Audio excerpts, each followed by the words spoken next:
മുംബൈ നഗരം ധനികരും ദരിദ്രരും ഒരുമിച്ച് ജീവിക്കുന്ന നഗരം. 2023 ഒരു വേനൽക്കാലത്ത് ഈ നഗരത്തിൽ നടന്ന ഒരു സാഹസിക മോഷണം ഇന്ത്യയെ മുഴുവൻ ഞെട്ടിച്ചു. ഇത് ഇന്ത്യൻ ചരിത്രത്തിലെ ഏറ്റവും വലിയ മോഷണങ്ങളിൽ ഒന്നായി മാറി. ദക്ഷിണ മുംബൈയിലെ ഒരു ചരിത്രപ്രധാനമായ മഹാരാജാവിൻ്റെ കൊട്ടാരം ഇപ്പോൾ ഒരു മ്യൂസിയം. ഇവിടെ സൂക്ഷിച്ചിരുന്നത് ഒരു രാജവംശത്തിൻ്റെ അമൂല്യമായ രത്നങ്ങളായിരുന്നു. അതിൻ്റെ മൂല്യം $50 മില്യൺ വരും.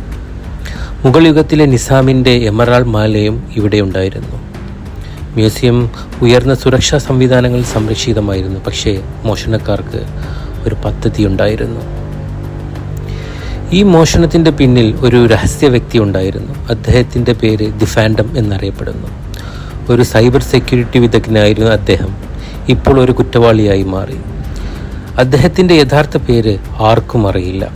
അദ്ദേഹം തൻ്റെ ടീമിനെ തിരഞ്ഞെടുത്തു. ഒരു ലോക്ക് സ്മിത്ത്, ഒരു ഹാക്കർ, ഒരു ഡ്രൈവർ, ഒരു ഫോർജർ. ഒരു ഇരുണ്ട രാത്രിയിൽ അവർ മെയിൻ്റനൻസ് തൊഴിലാളികളെ പോലെ വേഷം മാറി. സുരക്ഷാ ഗാർഡുകൾ മാറുന്ന സമയത്ത് മ്യൂസിയത്തിൽ പ്രവേശിച്ചു. ബംഗളൂരുവിൽ നിന്നുള്ള ഒരു യുവ ഹാക്കർ മിനിറ്റുകൾക്കുള്ളിൽ അലാറം സിസ്റ്റങ്ങളും ക്യാമറകളും നിഷ്ക്രിയമാക്കി. ഡൽഹിയിൽ നിന്നുള്ള ഒരു അനുഭവസമ്പന്നനായ ലോക്ക് സ്മിത്ത് ബയോമെട്രിക് ലോക്കറുകൾ ഒരു ഉപകരണം ഉപയോഗിച്ച് തുറന്നു. വോൾട്ടിനുള്ളിൽ മോഷണക്കാർ വേഗത്തിൽ പ്രവർത്തിച്ചു. രത്നങ്ങൾ ശ്രദ്ധാപൂർവം എടുത്ത് അവയുടെ സ്ഥാനത്ത് അത്രയും യഥാർത്ഥമായ പകർപ്പുകൾ വെച്ചു. ഫാൻഡം സ്വയം ഓപ്പറേഷൻ നിരീക്ഷിച്ചു. എല്ലാ വിശദാംശങ്ങളും പൂർണ്ണമെന്ന് ഉറപ്പാക്കി. മോഷണം പോലെ തന്നെ അവരുടെ രക്ഷപ്പെടലും സാഹസികമായിരുന്നു. മുംബൈയിലെ പ്രസിദ്ധമായ ട്രാഫിക് അവരുടെ പക്ഷത്താക്കി. അവർ വാഹനങ്ങൾ മാറ്റി മാറ്റി ഓടിച്ചു. പോലീസിന് പിന്തുടരാൻ ഒരു തെളിവും വിട്ടില്ല. അധികൃതർ എന്താണ് സംഭവിച്ചതെന്ന് മനസ്സിലാക്കുമ്പോഴേക്കും മോഷണക്കാർ മുംബൈയുടെ അന്ധകാര ലോകത്തിൽ നിന്നും അപ്രത്യക്ഷരായി. മുംബൈ പോലീസും CBIയും ഒരു വലിയ തിരച്ചിലോടെ മുന്നേറി. ഈ കേസ് രാജ്യത്തെ മുഴുവൻ ശ്രദ്ധയും ആകർഷിച്ചു.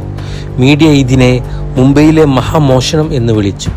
തെളിവുകൾ വളരെ കുറവായിരുന്നു. പക്ഷേ മ്യൂസിയത്തിനടുത്ത് ഒരു ഉപകരണത്തിൽ ഒരു ഫിംഗർ പ്രിൻ്റ് കണ്ടെത്തി.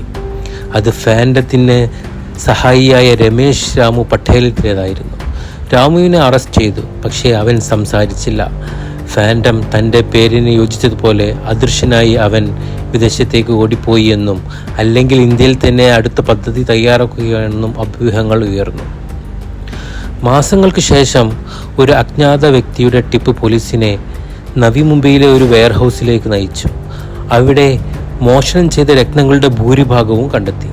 അതോടൊപ്പം ഫാൻഡത്തിൻ്റെ ഒരു കുറിപ്പും ഉണ്ടായിരുന്നു. അതിൽ എഴുതിയിരുന്നത്, സമ്പത്തിലല്ല ഗെയിമിലാണ് ത്രില്ല്, രത്നങ്ങൾ ആസ്വദിക്കൂ, ഞാൻ ഇതിനേക്കാൾ വലിയ വെല്ലുവിളികളിലേക്ക് നീങ്ങുന്നു. ഇതായിരുന്നു അദ്ദേഹത്തിൻ്റെ കുറിപ്പ്.